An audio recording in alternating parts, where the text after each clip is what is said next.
नमस्कार, जय हिंद, वंदे मातरम। एक बार फिर से आपका बहुत बहुत स्वागत है हमारे YouTube चैनल JRP के अंदर।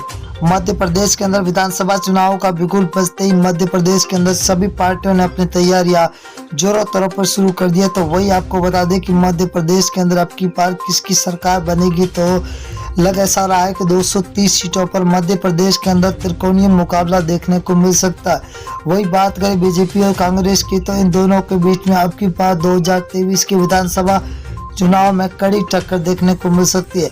अगर हम सी वोटर सर्वे फलोदी सट्टा बाजार की बात करें तो सबसे बड़ा ओपिनियन पोल सर्वे जारी हो चुका है। वाकई में अब की बार 230 सीटों पर त्रिकोणीय मुकाबला देखने को मिल सकता है। तो अब की बार किस पार्टी की सरकार बनती हुई नजर आ रही है, तो हम आपके बीच में लेकर हाजिर हुए सबसे बड़ा आज तक का 230 सीटों का ओपनिंग जिला है, जहाँ पर कुल 5 सीट है, जहाँ बीजेपी को 2, कांग्रेस को 3, तो यहाँ पर बीएसपी 0 पर है और अन्य के खाते में 0 सीट जाती हुई दिखाई दे रही है। अगर हम भोपाल जिले की बात करें तो कुल 7 सीटें है, 7 में से बीजेपी को 2, तो कांग्रेस के खाते में 5 सीटें जा रही है, तो बीएसपी को 0 सीट मिलती हुई दिखाई दे रही है।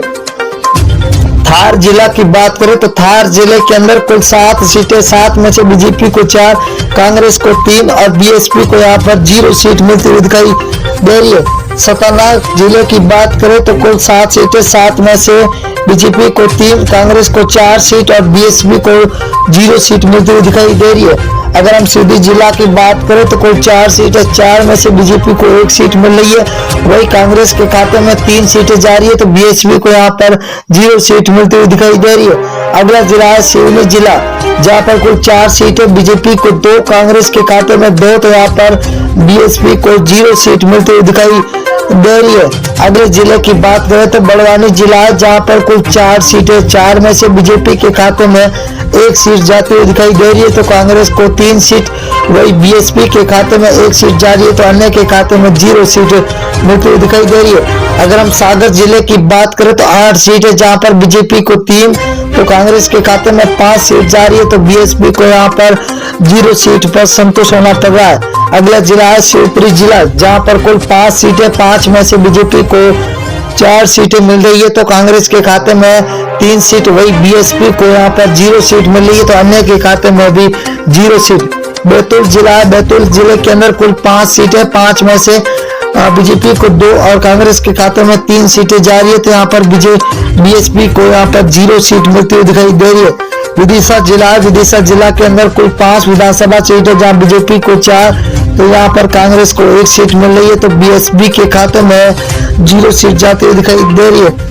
अगर हम राजगढ़ जिला की बात करें तो कुल 5 विधानसभा सीट है, बीजेपी को 2, कांग्रेस के खाते में 3, तो बीएसपी को यहाँ पर 0 सीट मिल रही है, तो अन्य के खाते में 0 सीट। अगर हम ग्वालियर जिला की बात करें तो यहाँ पर कुल 6 विधानसभा, जहाँ बीजेपी को 2, तो कांग्रेस के खाते में 0 सीट जा रही है, तो यहाँ पर बीएसपी का खाता खुलता हुआ 1 सीट मिलती हुई दिखाई दे रही है।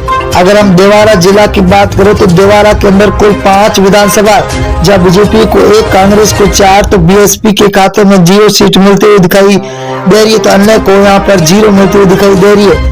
उज्जैन जिला, उज्जैन के अंदर कुल विधानसभा 7 सीटें, जहाँ बीजेपी को 5, कांग्रेस को 2, तो बीएसपी के खाते में 0, तो अन्य के खाते में भी 0 सीट जाती हुई दिखाई दे रही है। अगर हम जबलपुर जिले की बात करें तो 8 विधानसभा सीट है, जहाँ बीजेपी को 3, कांग्रेस को 5, तो बीएसपी के खाते में 0 सीट मिल रही है, तो अन्य को भी यहाँ पर 0 सीट मिल रही है। अगर हम कटनी जिला की बात करें तो कटनी जिले के अंदर 4 विधानसभा, यहाँ पर बीजेपी और कांग्रेस को 2-2 सीटें मिलती हुई दिखाई दे रही है, तो बीएसपी और अन्य के खाते में 0 सीट मिलती हुई दिखाई दे रही है। इंदौर जिला की बात करें तो इंदौर जिले के अंदर कुल 9 विधानसभा, जहाँ बीजेपी को 3, कांग्रेस को 6, तो बीएसपी के खाते में 0 सीट जाती हुई दिखाई दे रही है। अगले जिले की रुख करें तो छिंदवाड़ा जिला है, जहाँ पर कुल विधानसभा 7 सीटें है, जहाँ बीजेपी को 1, कांग्रेस के खाते में 6, तो बीएसपी को 0 सीट मिल रही है, तो अन्य के खाते में 0 सीट जाती हुई दिखाई दे रही है।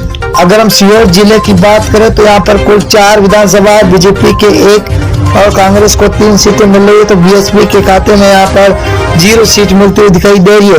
अगला जिला है बालाघाट जिला, जहाँ पर कुल 6 विधानसभा है, जहाँ बीजेपी को 2, कांग्रेस के खाते में 4 सीटें जा रही है, तो बीएसपी को यहाँ पर 0 सीट मिलती हुई दिखाई दे रही है। अगला जिला है मोरैया, मुरैना जिला के अंदर कुल 6 विधानसभा है।